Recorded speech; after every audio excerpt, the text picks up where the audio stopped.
Isaías. O começo do seu livro é organizado de uma forma em que o começo mesmo vai lá para o capítulo 6. E no capítulo 6 ele diz: no ano em que morreu o rei Uzias, eu vi o Senhor sentado num alto e elevado trono. O seu manto se estendia pelo templo inteiro, e em volta deles estavam os serafins. Cada um deles tinha 6 asas, com 2 elas cobriam o rosto, com 2 cobriam o corpo, e com as outras 2 voavam. Eles diziam em alta voz uns para os outros: Santo, Santo, Santo é o Senhor Todo-Poderoso. A sua presença gloriosa enche o mundo inteiro. O barulho das vozes dos serafins fez tremer os alicerces do templo, que foi ficando cheio de fumaça. Então eu disse: ai de mim, eu estou perdido, porque os meus lábios são impuros, e moro no meio de um povo que também tem lábios impuros. E com os meus próprios olhos eu vi o Rei, o Senhor Todo-Poderoso. Aí um dos serafins voou para mim, segurando como uma tenaz, uma brasa que havia tirado do altar. Ele tocou a minha boca e com a brasa e disse: agora que esta brasa tocou os seus lábios, as suas culpas estão tiradas e os seus pecados estão perdoados. Em seguida ouvi o Senhor dizer: quem é que eu vou enviar? Quem será o nosso mensageiro? Eu respondi: aqui estou eu, envia-me a mim. O Senhor então me disse: vai e diga ao povo o seguinte: vocês podem escutar o quanto quiserem, mas não vão entender nada. Podem olhar bem, mas não enxergarão coisa nenhuma. Feche seus olhos. A gente pode orar mais uma vez, mas dessa vez eu gostaria de dar um tempo para que você estivesse orando, dizendo: Deus, eu quero ser daqueles que olham e veem. Senhor, eu quero ser dos que escutam e entendem. Eu não quero ficar de fora daquilo que o Senhor está fazendo e daquilo que o Senhor vai fazer.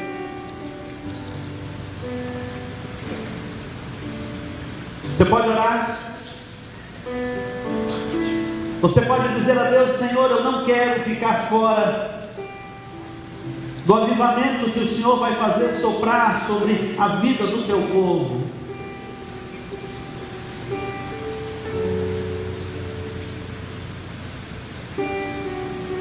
Ora, Deus, quero começar pelo apelo. Você pode dizer: eis-me aqui, Senhor. O Senhor pode contar comigo. Você já pode dizer isso para Deus.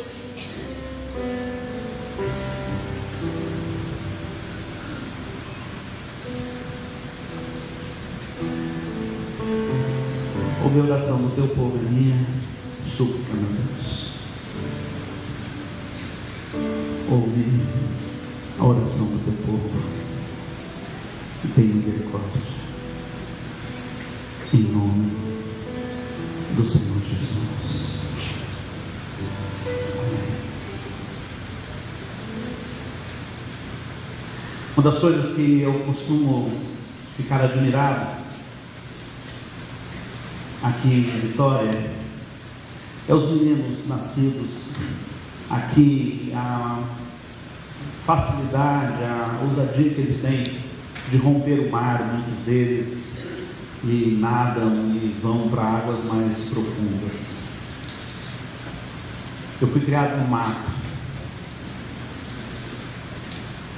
então lá, sem conhecer o mar desde criança, a gente aprende uma regra muito simples: respeite o mar, ele não aceita desaforo. Então a gente já chega com medo. Ao mesmo tempo que eu tenho essa admiração de ver um dos nesses dias eu parei numa pedra ali, numa das enseadas ali de Vila Velha, e há uma pedra, e alguém lá nadou até lá, ficou um tempo e foi voltando, e quando ele nadou de volta e saiu, eu fui até ele e perguntei: vem cá, qual que é a manha para fazer isso aí? Porque você foi por um lado, daí ele foi tentar me explicar, né, da maré, da correnteza, ele mesmo não sabia explicar, ele só sabia que sabia.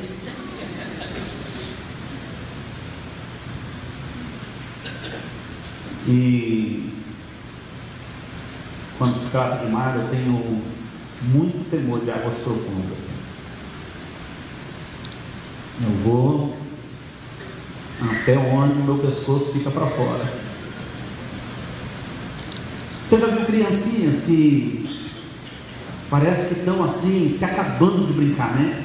A espuma vem, eles correm batendo o pé na água, na espuma, né? Parece que estão submersos, não é assim? Aí você tem aqueles como eu sou, que gosta da água, e se me deixar no mar ali, eu fico quase que o dia inteiro dentro da água, só o olhinho para fora. Mas tem aqueles que vão lá no profundo, sabem nadar, fazem aquilo até com uma certa facilidade. Quando se trata de mar, eu tenho medo de águas profundas. Mas quando se trata de vida espiritual, o meu maior medo são as águas rasas. São as águas rasas. Águas rasas é constrangedor, porque é como você visse um crente maduro, antigo, brincando como uma criança brinca na espuma, só no que sobra da onda, e ele está ali brincando, se esbaldando, muitas vezes achando que aquilo é tudo, e você fala: poxa, você pode muito mais, e pode muito mais, e outra, não tem problema nenhum se você perder toda a sua segurança nesse mar do Espírito. Porque o grande negócio nessa coisa de vida espiritual, o grande negócio nesse avivamento, é você ir a um ponto em que você perca todo o controle e deixe que o Espírito te conduza plenamente. É por isso que ele convida o profeta a ir entrando na água de profundidade em profundidade, até não dar mais pé. E muitos estão ali, só pelos arteiros, só pelos, molhando só os dedos, só a planta do pé. Outros vão um pouquinho mais, águas pelo joelho.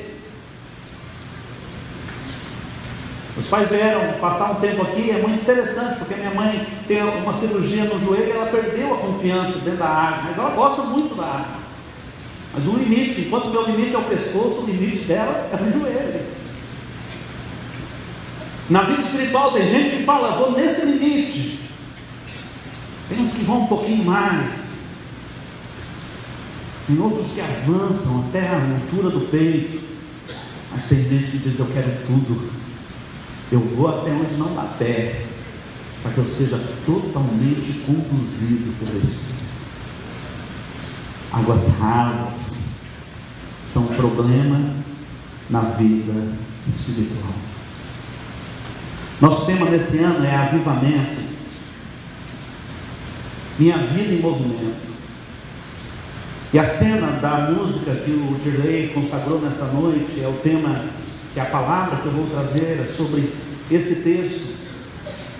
Ele fala de um momento desses do céu, que a gente, se acontecesse exatamente aqui, hoje, da forma como Isaías deu, a gente falaria: foi uma noite de avivamento como nunca houve. Mas no céu não existe avivamento.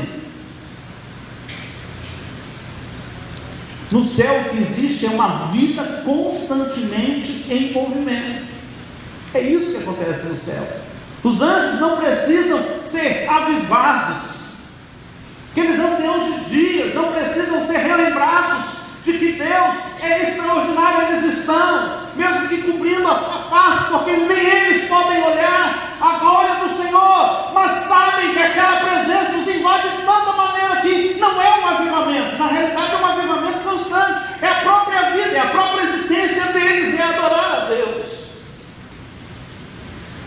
Eu gostaria de falar em termos de avivamento nessa noite de uma maneira muito simples, na experiência de Isaías. Umas coisas que não podem faltar num verdadeiro avivamento. Isaías até então, ele é o profeta de carteirinha, ele tem o registro na ordem dos pastores, ele é sacerdote dentro da casa, ele serve como sacerdote. E ele ali tem uma certa tutela do seu primo, o rei Uzias. Mas quando morre o rei, muita coisa muda em quem está em torno do rei com a chegada do novo rei. A gente está vendo isso na nossa transição de governo. Dizem os historiadores, os teólogos, de que esse foi um momento de crise para Isaías, porque o que seria agora do seu ministério, da sua vida, mesmo como sacerdote, mas aquela entrada e aquele andar livre dentro do palácio? Quais peças seriam movidas? Para onde Isaías necessariamente seria designado? Será que seria escanteado, colocado de um lado? Como seria a vida de Isaías? O fato é que o capítulo 6, queridos, do livro de Isaías marca um tanto da morte parcial do sacerdote e o nascimento do profeta. É nesse momento da história de Isaías, quando ele estava angustiado de coração, quando ele estava aflito de alma, que ele decide na casa do Senhor, e ali ele vai passar por um avivamento. Eu separei nesse pequeno evento que nós conhecemos tão bem, pelo menos aqueles que congregam numa igreja evangélica conhecem tão bem Isaías capítulo 3. Eu separei 5 fatos na vida de quem passa por um avivamento. A primeira é a proclamação. Repita comigo: proclamação. Avivamento começa quando nós percebemos com clareza quem Deus é. Se nós não soubermos quem é Deus e com quem nós estamos nos aliançando, nós não vamos passar avivamento. Vai ser religião, vai ser igreja, vai ser doutrina evangélica, vai ser tudo menos avivamento. Por quê? Porque você não viu. Você não percebe com quem você está lidando ou quem está lidando com você. Você sabe que Ele é Criador de todas as coisas, você sabe tudo isso, você sabe que Ele é Senhor, você sabe que Ele é Todo-Poderoso. Quem aqui não sabe todas essas coisas de Deus? Mas parece que o dia a dia tem o poder de roubar da gente a visão exata da grandeza de Deus. A gente sabe de ouvir falar, a gente sabe até de crer que Ele é todas essas coisas, mas a gente perdeu a visão que nos faz estremecer diante da sua presença. Esse é o primeiro ato. No ano em que morreu o rei Uzias, eu vi o Senhor assentado num alto e sublime trono. Eu estou lendo a versão nova, mas com a mente da versão antiga. Seu manto se estendia pelo templo inteiro, e em volta dele estavam os serafins. Eles voavam. Ele fala, eles tinham 6 asas. Eles estavam ali dizendo: Santo, Santo, Santo é o Senhor. Isaías, que conhecia teologicamente tão bem a Deus, precisava ver Deus, precisava estar impactado com aquela visão do trono. É a mesma visão, queridos, é a mesma visão. Depois você vai em Ezequiel capítulo 1 e capítulo 2, depois você vai no livro de Daniel, depois você vai no livro do Apocalipse, no capítulo 4, é a mesma visão. Eles estão descrevendo o mesmo ambiente. É lindo quando nós cruzamos estes textos e percebemos o ambiente todo sendo desvendado. Quando João diz, ele fala com detalhes daquele mar de cristal onde estava o trono. Eles estão vendo o mesmo ambiente, e cada um vai anotando os detalhes que mais lhes chamaram a atenção. Mas tanto Ezequiel, como Daniel, como João, como Isaías estavam no mesmo lugar. lugar diante de Deus Todo-Poderoso. E eles entenderam a grandeza de Deus. Alguém um dia chegou para mim e disse: pastor, às vezes o louvor fica repetindo muito, sabe? Eu não sei se isso é muito produtivo. Disse: prepare-se, esse é um ensaio para a eternidade, porque nem de dia, nem de noite, em nenhum momento eles pararão de dizer: digno é o Senhor, santo, santo, santo, santo, santo, aleluia, aleluia. Mas sabe por quê? Porque não é diante de uma religião que aqueles seres celestiais estão. Eles estão diante de um poder tão grandioso que eles não conseguem fazer outra coisa a não ser adorar. Nosso problema não é teológico.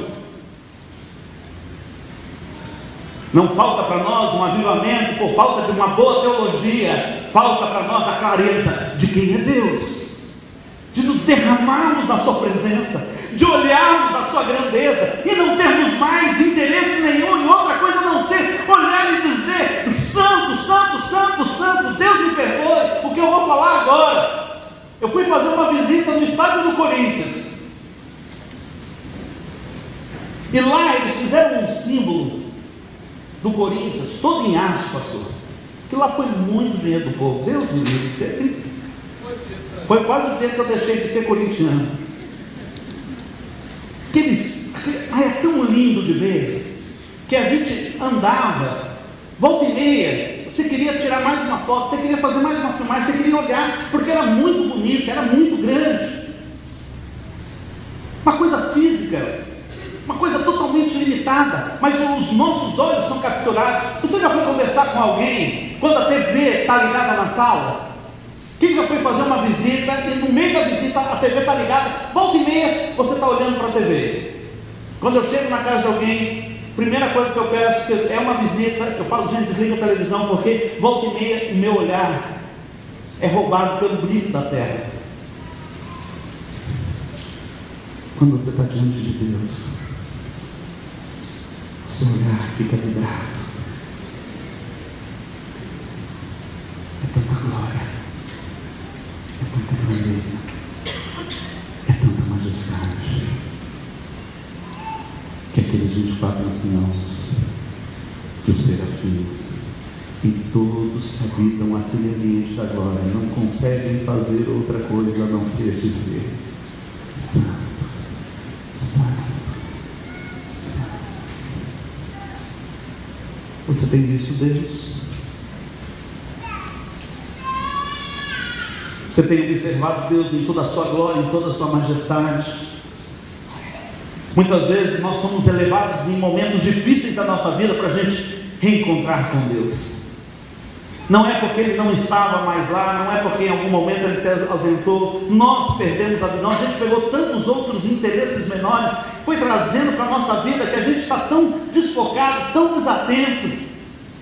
Mas um avivamento verdadeiro na vida de uma pessoa, na vida de uma igreja, começa quando a igreja entende a quem ela está servindo. E aí, queridos, a gente não está tão se importando com quanto tempo ainda vai de culto, ou se o louvor vai demorar, ou se aquilo, porque o nosso maior interesse, o nosso maior desejo é de que Ele seja glorificado, não pare de ser glorificado. E quando eu sair daqui, eu continuo glorificando. Por isso o culto tem que ser uma bênção, porque a adoração não começa quando nós tocamos o primeiro louvor. A adoração começa quando os adoradores saem da sua casa, vestem as suas roupas, vêm adorar o Senhor, e quando chegam neste lugar, o ambiente de adoração é poderoso, porque os adoradores que conhecem a Deus vieram se reunir num só lugar. Proclamação. Mas em seguida, queridos, há um segundo ato deste culto de avivamento, e ele chama-se confissão. Repita comigo: confissão. A palavra do Senhor diz que após ver a grandeza do Senhor, a próxima declaração de Isaías é: ai de mim, que vou perecendo. Ai de mim, estou perdido. Você já viu aqueles espelhos que aumentam? Aqueles que usam para fazer maquiagem e tal. Gente, a gente fica tão feio pertinho daquilo, não é? A gente já é feio, mas quando chega perto daquele, aparece tudo, não é? Cada poro, cada sinal. Gente, a gente é feio. Perguntaram para mim: você se acha feio? Eu falo: não. O meu é assim: de longe eu sou feio, e de perto parece que eu estou longe. Então é assim. Agora imagina perto de um espelho daquele. Avivamento acontece porque quando você está diante dessa glória toda de Deus, querido, a luz é tão grande que você vê todas as suas imperfeições. Sabe quando acontece confissão verdadeira? Quando você está exposto à luz. Sabe quando que você tem um bom diagnóstico? É quando você entra naquela máquina que vai te examinar centímetro por centímetro, e você recebendo aquela quantidade de luz sobre você, te fotografando. Essa quantidade de luz, essa presença de Deus, o resultado imediato de eu ter contato com a presença de Deus é entender quem eu sou. Eu olho a grandeza de Deus, eu vejo aquela luz tão forte sobre mim, eu me sinto, queridos, numa lupa. E ele diz então: ai de mim, eu vou perecer. Tiago capítulo 4, versículo 8 a 10 diz: chegai-vos a Deus e Ele se chegará a vós. Alimpai as mãos, pecadores, e vós de duplo ânimo, purificai os corações, senti as vossas misérias, lamentai, chorai, converta-se o vosso riso em pranto e o vosso gozo em tristeza, humilhai-vos perante o Senhor e Ele vos exaltará. Nós queremos viver um evangelho de satisfação, de você sair do culto se sentindo bem. Não, eu fui no culto e eu me senti, saí me sentindo bem, me sentindo leve. Queridos, um culto, muitas vezes onde a presença do Senhor se manifesta, nós sentimos a nossa miséria, nós choramos, nós lamentamos, nós rasgamos os nossos vestidos e dizemos: Senhor, ai de mim, eu vou perecer. Eu não posso subsistir diante de alguém tão poderoso. E confissão é algo muito interessante, porque Isaías dá nome ao pecado. Já percebeu como a gente peca no varejo e confessa no atacado? Na hora de pecar, faz detalhe por detalhe, do jeito que manda o manual do pecado. Na hora de se apresentar diante de Deus, olha o crente orando, irmão: Senhor, perdoa a multidão dos meus pecados. Na hora de fazer foi tintim por tintim, agora é multidão do pecado. O profeta diz: eu sou boca suja, eu falo besteira, minha palavra é suja, eu sou um homem de lábios impuros. E ele diz na sua confissão: eu que fui chamado para ser sal e luz, acabei me contaminando pelo pecado dos outros, porque ele diz: eis que eu sou um homem de lábios impuros e habito no meio de um povo de impuros lábios. Eu que devia estar transferindo vida, eu estou retendo morte. Eu que deveria estar influenciando e fazendo diferença, peguei o jeito de todo mundo que me cerca. Qual é a diferença, queridos, entre nós e aqueles que não professam a fé? Onde está a diferença na vida dos nossos jovens? Aonde está a diferença na vida das nossas famílias? Aonde estão as diferenças que marcam tão claramente de quem nós somos e quem nós somos? Confissão, ela faz que o meu coração, a minha alma sinta nojo do pecado. Se eu ainda não cheguei nesse ponto da confissão, ela não é confissão, porque confessar é dizer a mesma coisa que alguém diz a respeito de alguma coisa. Vou repetir, a palavra confissão, melhor significância para ela é dizer a mesma coisa que alguém diz a respeito de alguma coisa. Confessar pecado é dizer do pecado a mesma coisa que Deus diz do pecado. Primeiro, que Deus tem nojo, aquilo me separa da comunhão com Deus, que aquilo tem preço, é a causa da minha morte. Confissão, ela diz: que eu preciso estar lavado. Confissão que não tira do meu coração lágrimas, queridos, de desespero, de nojo pela situação. Olha só o que Tiago diz: é assim que a gente tem que orar pedindo perdão. Sinta a sua miséria, lamente, chora. Aquilo que te fazia rir, agora tem que te fazer chorar. Aquilo que te dava gozo, agora tem que entristecer. Porque senão é só uma antessala para você se sentir liberado para pecar outra vez. Porque eu vivo confessando e vivo voltando no mesmo pecado, porque eu sou perdoado, mas não sou curado. Porque o processo de confissão está falho. E se você cair 200 vezes, Deus vai te perdoar 201 vezes. Ele é Deus, Ele não pode negar-se a si mesmo, Ele permanece fiel. O problema não está em Deus, o problema é que daqui a pouco eu mesmo digo: você não tem jeito, eu sou assim mesmo, não venço isso. Confissão mal feita não produz o efeito da cruz. Confissão não é simplesmente dizer: oh Deus, perdoa o meu pecado. É buscar arrependimento em Deus. O terceiro ato desse culto é a purificação. Nesse momento, diz o texto, um dos serafins voou para mim, segurando como uma tenaz, uma brasa que havia tirado do altar. Ele tocou a minha boca e com a brasa disse: agora que esta brasa tocou os teus lábios, as tuas culpas são tiradas, os teus pecados são perdoados. Qual era o pecado de Isaías? Qual era o pecado que Isaías confessou? Como ele foi purificado? Uma brasa aí na sua língua. Purificação acontece quando você deixa Deus colocar o dedo na ferida. Purificação acontece quando Ele tem a liberdade de ir tocar e fazer novo aquilo que estava te matando. É no casamento o seu problema?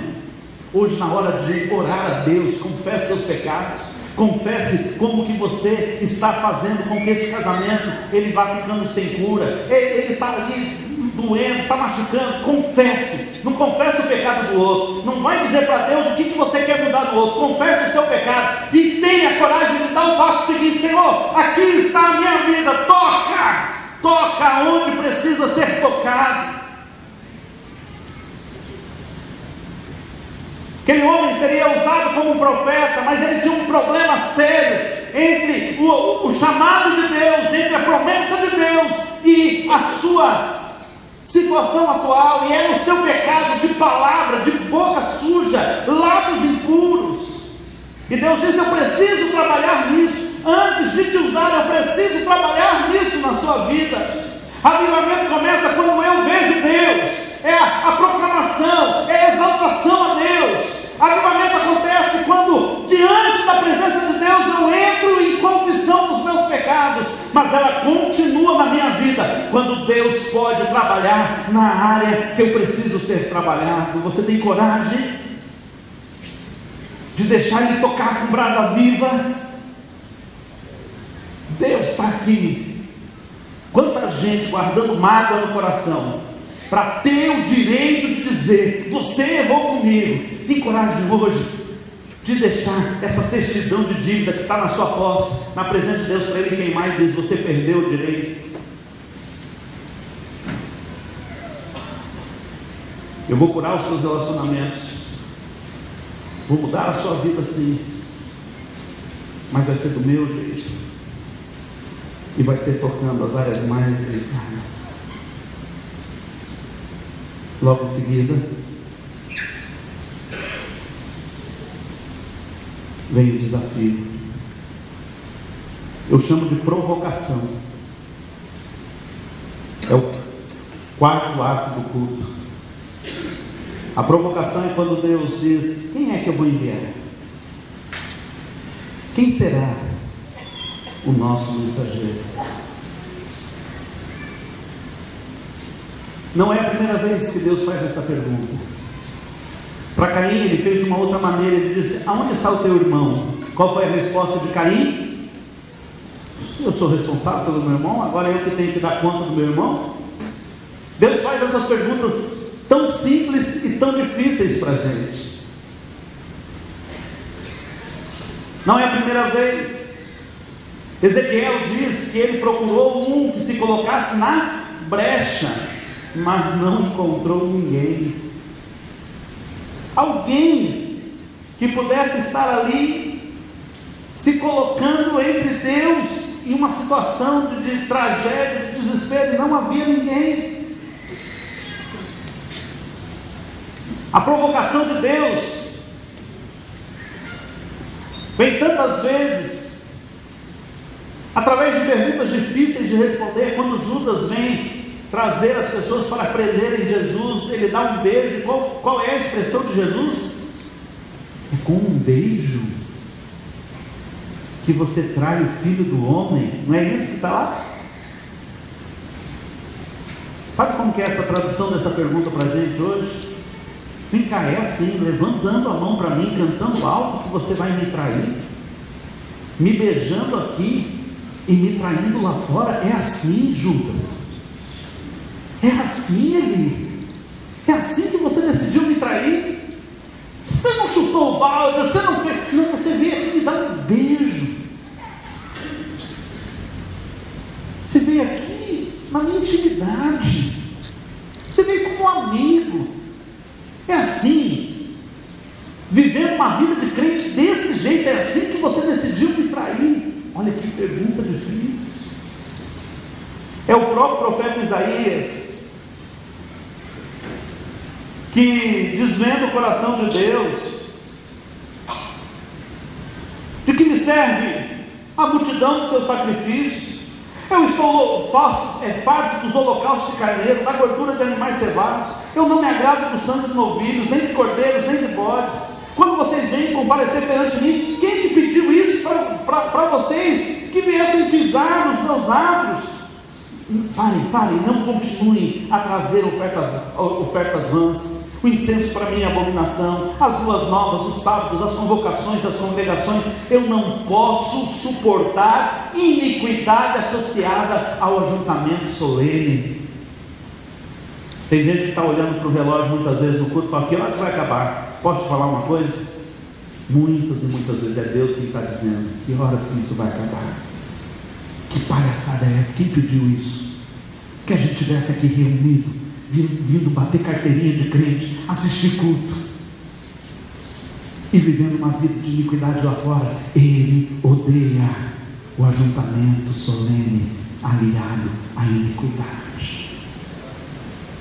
Lavai-vos, purificai-vos, tirai a maldade dos vossos olhos, dos vossos atos diante dos meus olhos. Cessai de fazer o mal, aprendei a fazer o bem, atendei a justiça, repreendei o opressor, defendam a causa do órfão, pleiteiem pela causa das viúvas. Se vocês quiserem, se vocês me ouvirem, poderão comer o melhor dessa terra. Quem pediu? São as provocações de Deus. Ei, quem há de ir por nós? Talvez você vai dizer: eu aceito, a decisão é minha. Olha, deixa eu te avisar o tipo de ministério que você vai ter. Você vai falar e as pessoas não vão entender. Você vai pregar e o coração delas vai ficar mais e mais duro. É isso? Depois você lê o final do capítulo 6. Olha que tipo de tarefa esse Isaías recebeu. Ei, Senhor, eu estou aqui. Sabe aquele que gosta de levantar a mão na classe primeiro, porque ele sempre sabe as respostas?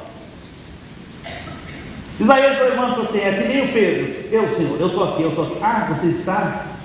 Então deixa eu te falar, você vai pregar uma mensagem que ninguém vai aceitar. Você vai ser o maior fracasso em termos de pregação, Isaías.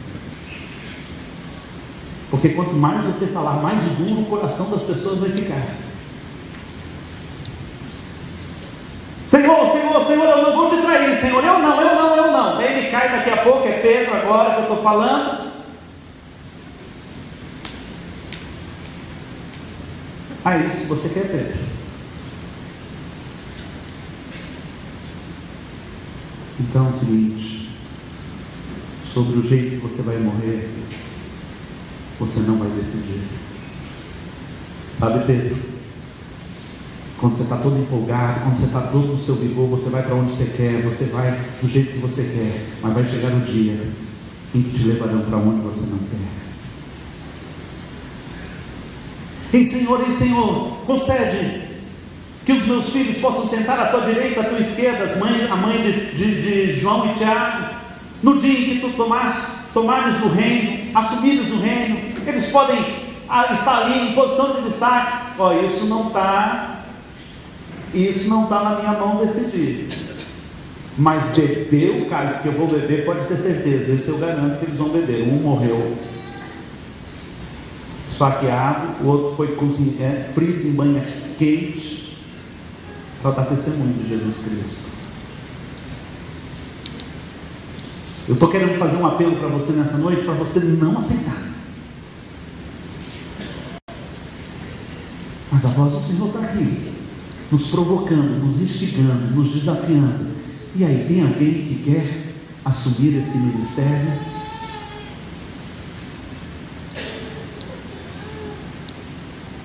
Avivamento, queridos, avivamento tem custo alto, tem um benefício lindo, poderoso, mas não vai acontecer no meio e nos corações de quem não tem compromisso. Não vai acontecer. Senhor, eu queria que você fechasse seus olhos.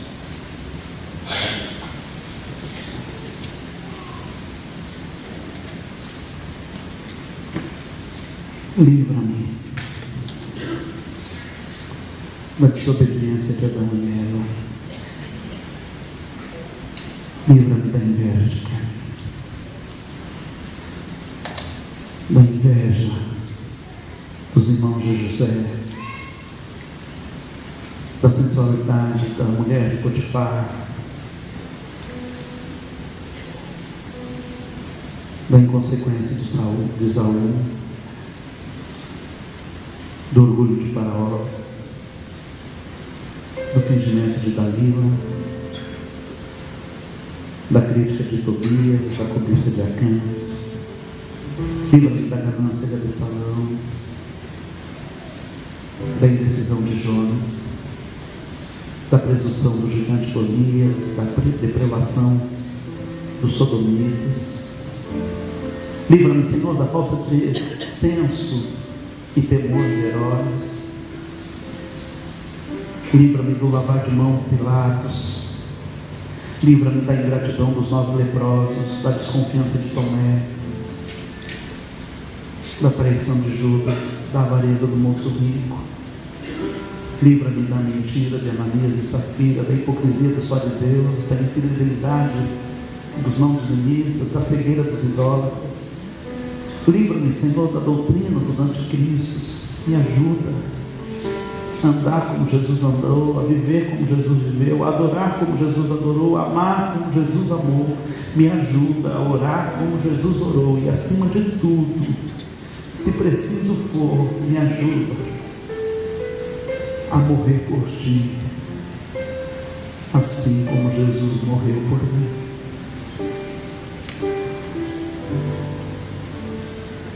Alguém nessa noite que quer viver um avivamento na sua vida?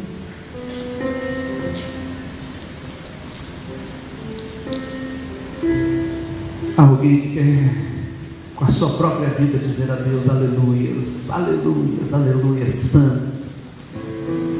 Você pode pôr a mão no seu coração, se você tiver liberdade, para dizer: Senhor, que tua glória que enche toda a terra, eu quero que ela encha a minha vida, eu quero que ela enche o meu coração. Você aceita o desafio?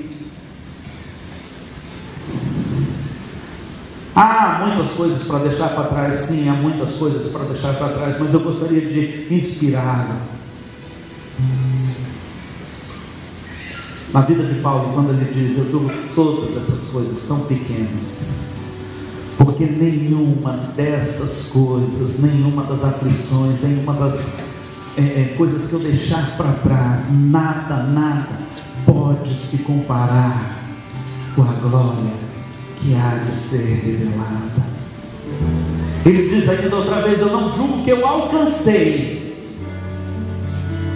mas eu prossigo para o alto, para o prêmio da soberana vocação. Eu deixo todo o pecado e o embaraço que tão de perto me rodeia, e olho firmemente para Jesus, autor e consumador da minha fé, porque eu sei que nele vai valer a pena. Avivamento começa com decisão. Mensagem dessa noite, queridos, ela é firme, pode até parecer dura, mas ela é uma mensagem que te coloca no ponto e te dizer: eu quero mesmo esse avivamento para a minha vida. Ele vai começar com a restauração da visão de Deus sobre você. Quem é Deus para você? Você vai ver a glória do Senhor, você vai ver o tamanho do teu Deus, você vai contemplar e não vai ter outro desejo a não ser adorar com tudo que você tem. Vai passar pela confissão, vai ver quem você é, vai ver o seu estado, vai dar nome ao teu pecado, vai permitir pela purificação que Ele toque nas suas áreas de cura. Vai ouvir o seu desafio, a sua provocação, e vai dizer: eis-me aqui, Senhor, envia-me a mim, porque vale a pena, e eu quero manifestar a tua glória, e eu quero que a minha vida seja para os teus ouvidos e para o teu coração, Deus, uma frase: aleluia, Deus seja louvado. Deus seja louvado sobre todas as coisas na minha vida. Deus seja engrandecido. Aleluia, aleluia, aleluia.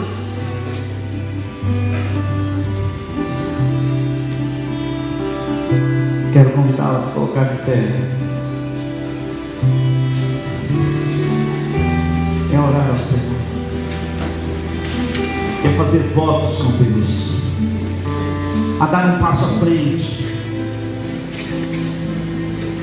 a não recuar com medo de tantas coisas que precisam ser abandonadas, mas avançar por aquelas que são eternas e que Deus tem preparado para você.